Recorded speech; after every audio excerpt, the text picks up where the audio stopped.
Здравствуйте, с вами Михаил Кириченко. Вы смотрите новости SkyWay, в которых мы рассказываем вам о разработках и внедрении прорывных транспортных технологий. Вы видите, какой ажиотаж был для того, чтобы нам зайти для финального интервью с Родом Хуком. Нам пришлось даже выставить целую очередь. Итак, мы начали 4 дня назад работу в Берлине, я имею в виду работу информационной службы заостренной технологии, интервьюируя Рода Хука. Мы думаем, что на том же месте с тем же человеком сделать интервью — это будет прекрасное завершение нашей работы. Rod, hello, first of all. Michael, hi. I told our spectators that we began our work here interviewing you 4 days ago in Berlin, here, right at this spot, and it will be maybe even a good tradition to finish it on the same place with the same man, a highly respected man in our project. So, people already know your ideas, your thoughts, your plans, how they were on the first day of the exhibition. Please tell us today what has changed, what new developments have occurred in these days. Well, the questions are still to follow. Okay, look, I think the first impression I would have is how huge this event has been, how huge this place is. There are so many people here. At times I almost think there are more people here than we have as the whole population in Australia. In fact, I think when I catch a train from my hotel here, I think there might be more people on the train than we have in the whole population of Australia. It's big, and it's been a very exciting and well-attended event. There are so many exhibitors here, over 2,700. Many of them, I would say, are selling a product. We have a relatively modest stand here at InnoTrans 2016. We're tucked away in the corner, and yet we have encountered just a consistent flow of people who've wanted to come to share, to ask questions, to know more about what we're doing. And I think that is a reinforcement of the quality of product that we're here talking about. Because here at this conference we have the leading minds, the leading innovators in the world. The leading innovators are usually associated with rail. And everyone here at this conference is calling for new innovation and technology. And yet I see some out there who are saying, yes, their new innovation is putting Wi-Fi in their trains. Hardly a winner. But that's what the world is asking for. There are others asking for, new levels of energy efficiency. And we have some exhibitors here saying, well, they've come up with a new computer.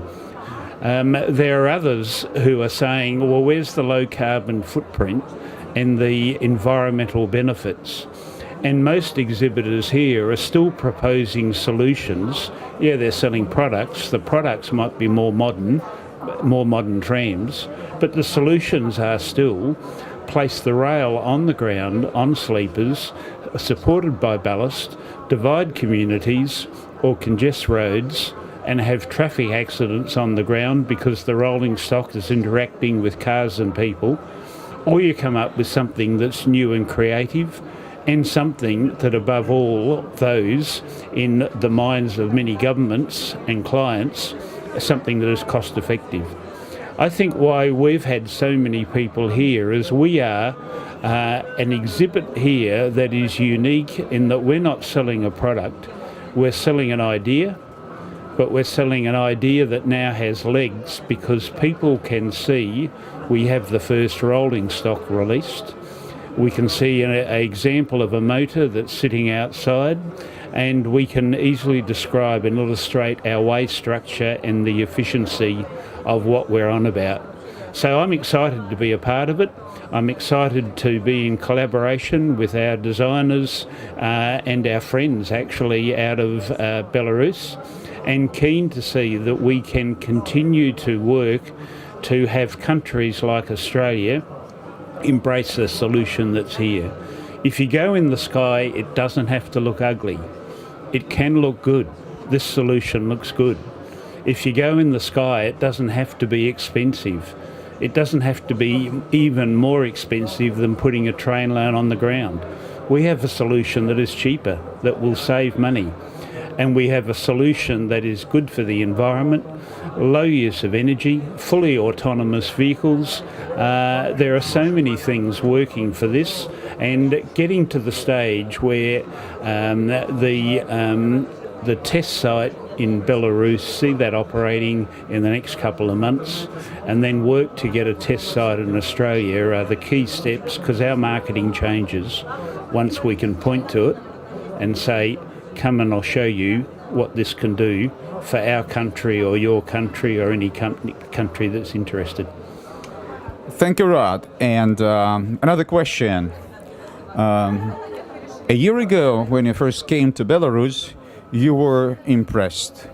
But judging from the fact that half a year or so later, you are returning to our country, brought with you a couple of engineers from Auricon, the prime mission of whom was to confirm that you are right. The question is, now this exhibition, the fact that these two pieces of rolling stock, namely a unibus and a unibike, are here, and they are of a very good quality. One of the German visitors said that they are a better quality than a Mercedes or a BMW. Now, are you 100% sure that our project is serious and for real? Or does any, well, half percent or small percentage of doubt still remain? Yeah, Mike, I can say quite clearly I'm on board. I'm investing my time, my energy in making this happen. Yes, when I came here, or came to Belarus in September last year, I was a lone engineer, if you like, from Australia, being taken through all the design, and I thought the level of detail and everything seemed to be taken account of. I thought it looked good. Then I go back to Australia and I start talking about it, but of course I'm conscious I'm just one engineer in a big country, not a huge population, but a big country, one engineer advocating something that most people haven't heard of. I thought, one is for additional reinforcement, I needed to find some other engineers to go back with, which I did in June. We took back 2 engineers from Oricon. But part of it is reinforcement. The other is that when we build on the ground in Australia, I will need local content. I will need to have designs verified so that I can get the approval. And bringing a firm like Oricon into the tent has been an important part of it. And I can say the guys we took with us in June this year are as convinced as I am that we're on a winner. So yeah, I'm on board. I'm sure we can make it happen. And the rolling stock, I agree, is brilliant. Great to be here and see it. But a key feature, you talk about the quality and you mention a Mercedes. I, as someone who's been involved in transport, I have asked myself the question, why do I have to pay 5 million Australian dollars to buy a decent tram in 2015 or 2016? I've got rolling stock that's carrying people. We're used to buying cars, family cars, good quality vehicles like Mercedes. Why do we pay so much when we call it public transport? It seems there's an industry that's made an industry out of this. And I think a key of this rolling stock is, I know this is a prototype and I know this costs more to build one off for the first time than it will cost to produce it on a regular basis. I can see this being produced on a regular basis for future projects at probably not much more than the cost of a Mercedes vehicle. And that's the way it should be.